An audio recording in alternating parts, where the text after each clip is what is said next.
नमस्कार विद्यार्थी मित्रांनो, मराठी नोकरी यूट्यूब चॅनलवर आपल्या सर्वांचं स्वागत आहे. आज आपण या व्हिडिओमध्ये पहा सर्व सरळ सेवा स्पर्धा परीक्षेसाठी महत्त्वाचे असणारे करंट अफेअर्स क्वेश्चन आपण या व्हिडिओमध्ये कव्हर केलेले आहेत आणि हे सर्व प्रश्न मित्रांनो आपल्याला संदर्भ आणि स्पष्टीकरणासह देण्यात येणार आहेत.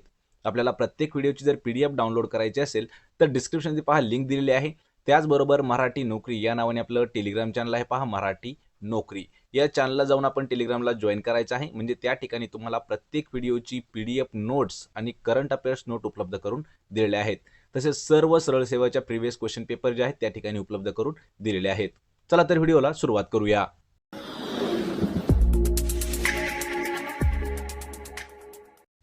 तर पहा, आपला प्रश्न पहिला आहे, ब्लूमबर्ग बिलियनियर्स इंडेक्सनुसार कोणता भारतीय जगातील तिसरा श्रीमंत व्यक्ती बनले आहेत? मित्रांनो, हा जो प्रश्न आहे पहा ऑगस्ट 2022 मधील करंट क्वेश्चन आहे, त्यामुळे हा प्रश्न आपण घेतलेला आहे, लक्षात ठेवायचा आहे. तर ब्लूमबर्ग बिलियनियर्स इंडेक्सनुसार भारतात कोणता व्यक्ती आहे जो तिसऱ्या क्रमांकाचा श्रीमंत व्यक्ती बनला आहे जगामध्ये? आणि याचं उत्तर आहे पहा पर्याय क्रमांक 1 गौतम अडानी. लक्षात ठेवायचे, प्रश्न पर्याय 1 आपलं उत्तर असणार आहे. तर ब्लूमबर्ग अब्जाधीशांच्या ताज्या आकडेवारीनुसार गौतम अदानी हे जे आहेत हे जगातील तिसरे सर्वात श्रीमंत व्यक्ती बनलेले आहेत. 137 अब्ज डॉलर्सच्या संपत्तीसह 60 वर्षीय अदानी आता फक्त एलोन मस्क आणि अमेझॉनचे जे मालक आहेत जेफ बेझोस यांच्या मागे आहेत. म्हणजे पहिल्या क्रमांकावरती आहे पहा एलोन मस्क, पहिल्या क्रमांकावरती आहे एलोन मस्क, दुसऱ्या क्रमांकावरती आहेत जेफ बेझोस, पहा जेफ बेझोस हे दुसऱ्या क्रमांकावरती आहेत आणि तिसऱ्या क्रमांकावरती आहेत गौतम अदानी, हे तिसऱ्या क्रमांकावरती आहेत. आणि टॉप 3 यादीमध्ये लक्षात ठेवायचे, टॉप 3 यादीमध्ये स्थान मिळवणारे पहिले अदानी हे पहिले आशियाई ठरलेले आहेत. यामध्ये आपल्याला प्रश्न अजून 2 प्रश्न विचारले जातात पहा. तर अमेझॉन कंपनीशी संबंधित असणारा व्यक्ती कोण आहे? यामध्ये जेफ बेझोसचा उल्लेख देखील केलेला जातो, त्यामुळे जेफ बेझोस हे जे आहेत अमेझॉनचे फाउंडर आहेत. एलोन मस्क हे जे आहेत लक्षात ठेवायचे स्पेस एक्स साठी हे ओळखले जातात, तसेच टेस्ला कारसाठी सुद्धा ओळखले जातात. आणि गौतम अदानी हे जे आहेत हे अदानी ग्रुपचे ओनर आहेत. पर्याय क्रमांक 1 आपलं उत्तर आहे गौतम अदानी. प्रश्न दुसरा आहे, वर्ल्ड कॅडेट जुडो चॅम्पियनशिप 2022 मध्ये सुवर्ण जिंकणारा पहिला भारतीय कोण ठरलेला आहे? मित्रांनो, प्रश्न महत्वाचा आहे. सुवर्ण जिंकणारा याचा अर्थ आहे पहा गोल्ड मेडलिस्ट कोण आहे पहिला, तो पण प्रश्न परत एकदा पहा. वर्ल्ड कॅडेट जुडो चॅम्पियनशिप 2022 मध्ये पहिला सुवर्ण पदक जिंकणारा भारतीय कोण आहे?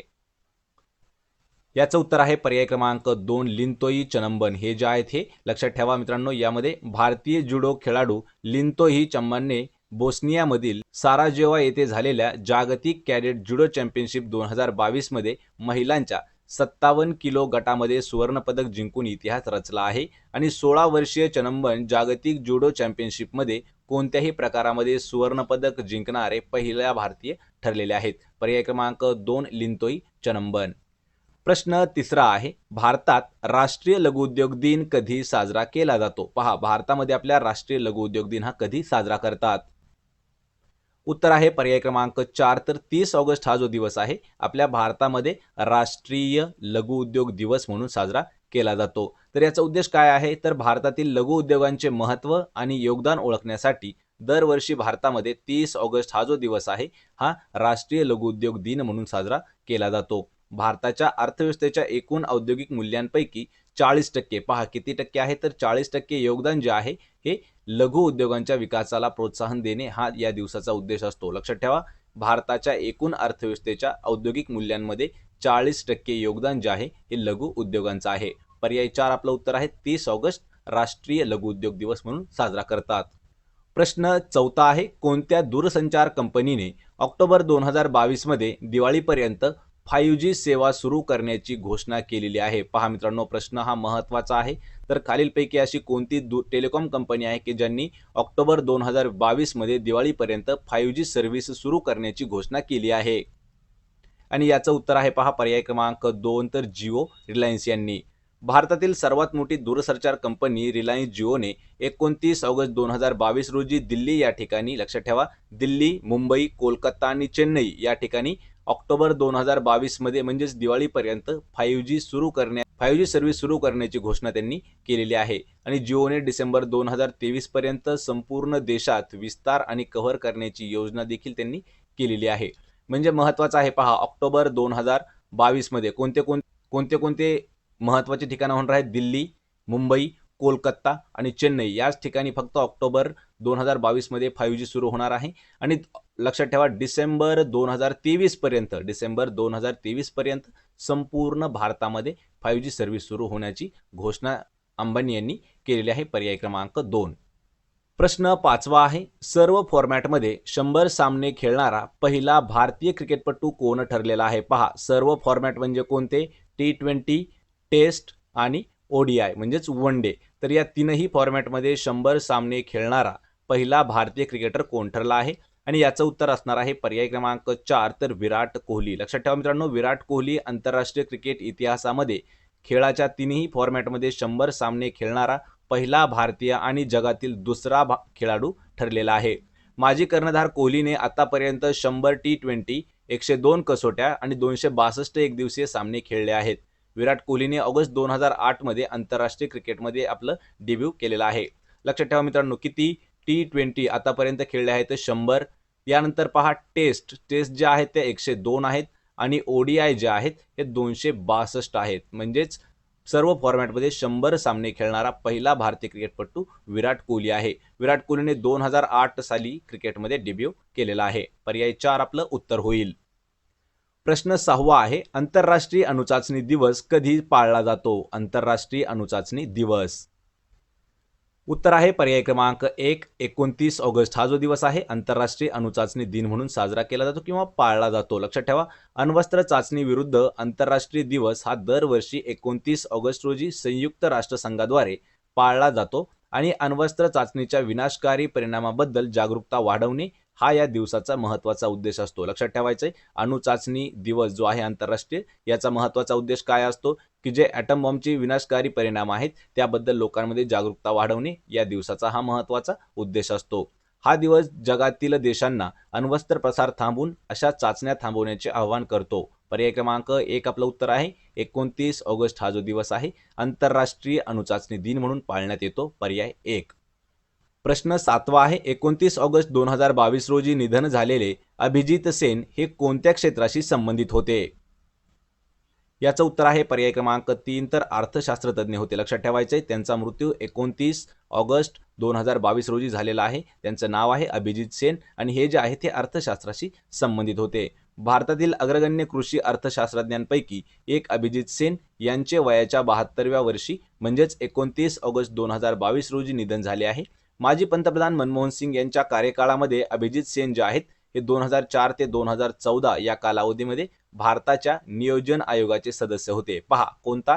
2004 ते 2014 या काळामध्ये भारताच्या नियोजन आयोगाचे सदस्य अभिजित सेन होते. पर्याय 3 उत्तर आहे, अर्थशास्त्रज्ञ होते.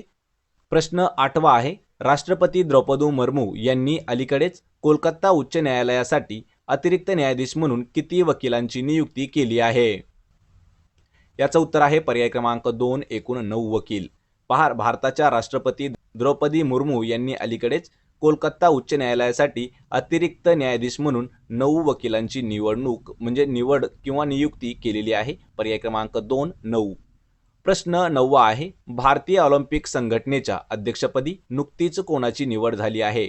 पहा, ऑगस्ट 2022 मधील हा महत्त्वाचा प्रश्न आहे. तर भारतीय ऑलिम्पिक संघटनेच्या अध्यक्षपदी कोणाची नियुक्ती करण्यात आली आहे? याचं उत्तर आहे पर्याय क्रमांक 1, आदिल सुमारीवाला यांची भारतीय ऑलिम्पिक संघटनेच्या अध्यक्षपदी आदिल सुमारीवाल यांची निवड करण्यात आलेली आहे. पर्याय क्रमांक 1. प्रश्न 10वा आहे, कोणत्या बॉक्सिंग खेळाडूने नुकतेच सुपर फेदरवेट प्रकारामध्ये WBC इंडियाचे विजेतेपद पटकावले आहे? याचं उत्तर आहे पर्याय क्रमांक 4, मोहम्मद अझर यांनी. दिल्लीचा बॉक्सर मोहम्मद अझरने धरमवीर सिंगचा मोठ्या अपसेटमध्ये पराभव करत सुपर फेदरवेट प्रकारामध्ये WBC इंडिया चॅम्पियन जिंकलेला आहे. पर्याय 4 उत्तर आहे, मोहम्मद अझर. प्रश्न 11 आहे, कोणत्या राज्याने वा केंद्रशासित प्रदेशाने ग्रामरक्षा कार्ड योजना सुरू केली आहे किंवा मंजूर केली आहे? याचं उत्तर आहे पर्याय क्रमांक 3, जम्मू काश्मीर. लक्षात ठेवायचं मित्रांनो, जम्मू आणि काश्मीरसाठी VDG विलेज डिफेन्स गार्ड म्हणजेच ग्राम संरक्षण रक्षक योजना 2022ला सरकारने मान्यता दिलेली आहे. शासनाकडून मंजुरी मिळाल्यानंतर ही योजना अधिकृतपणे 15 ऑगस्ट पासून लागू करण्यात आलेली आहे. गृह मंत्रालय संवेदनशील भागात व्हीडीजीच्या प्रमुख आणि समन्वयकांचा दरमहा जम्मू काश्मीरच्या राजधानीचं नाव काय आहे? तर लक्षात ठेवायचे जम्मू. यामध्ये 2 केंद्रशासित प्रदेश आहेत, एक आहे जम्मू आणि दुसरा आहे लडाख. आणि जम्मू काश्मीरचे सध्याचे गव्हर्नर जे आहेत ते आहेत पहा मनोज सिन्हा. पर्याय क्रमांक 3 आपलं उत्तर आहे जम्मू काश्मीर. प्रश्न 12 आहे, MCA आणि BPCL आणि कोणत्या गॅस कंपनीच्या विलिनीकरणाला मान्यता मिळाली आहे? पहा 3 गॅस कंपनी ज्या आहेत त्यांचं विलिनीकरण म्हणजे एकत्रीकरण होणार आहे. यामध्ये पहिली आहे MCA आणि दुसरी आहे पहा BPCL. तर तिसरी कंपनी कोणती आहे आपल्याला सांगायचं आहे. आणि याचं उत्तर आहे पहा मित्रांनो पर्याय क्रमांक 1 तर भारत गॅस. तर पहा कॉर्पोरेट व्यवहार मंत्रालय म्हणजेच MCA आणि Bharat gas resources limited BGRL याचा मुख्य व्यवसाय गॅस सोर्सिंग आणि विक्री आहे.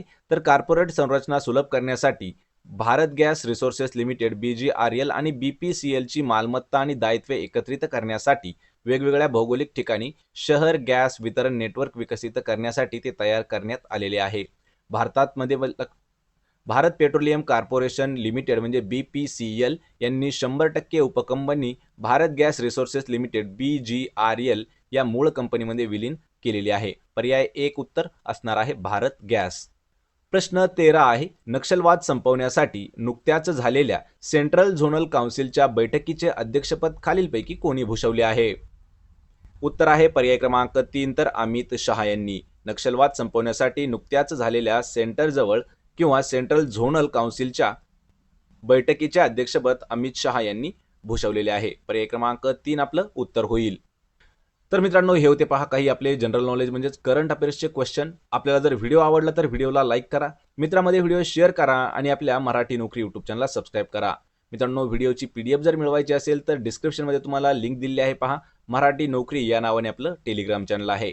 तसेच तुम्हाला जर फ्रीमध्ये 20 मॉक टेस्ट सोडवायचे असतील, 20 पेक्षा जास्त मॉक टेस्ट फ्रीमध्ये सोडवायचे असतील तर डिस्क्रिप्शनमध्ये अजून एक तुम्हाला लिंक दिली आहे पहा, त्या ठिकाणी जाऊन आपण फ्री मॉक टेस्ट सोडवू शकता. आपण भेटूया पुढच्या एका अशाच नवीन व्हिडिओमध्ये. तोपर्यंत जय हिंद, जय महाराष्ट्र.